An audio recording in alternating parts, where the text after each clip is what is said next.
Salam tout le monde. Oui, madame nan jil kunde donc era la ka fo quoi sam match sura ka sura mare poke femyo club ani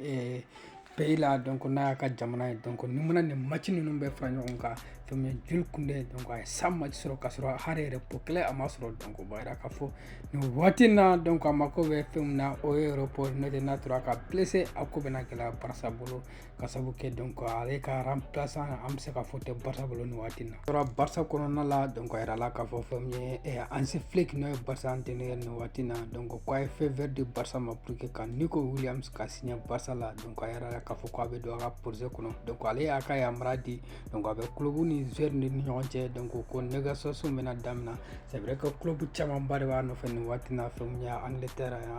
et Arsenal donc an Chelsea an club chama bare mer chama bare wa no fe donc femba ya ka fo ko Nico Williams donc aka kodu yelene no watina so abablo ni kasro na ba fe ka jene aterke no Lamine Yamal donc ona donc soit fo tableau ka barça so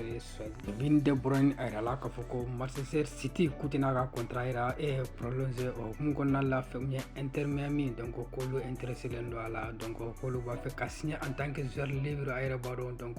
e fembe marché menale o ba ke joueur libre donc mungo na la ko ni watina Inter Miami o lo intéressé lendo ka joueur signer e Kevin De Bruyne era la ka fo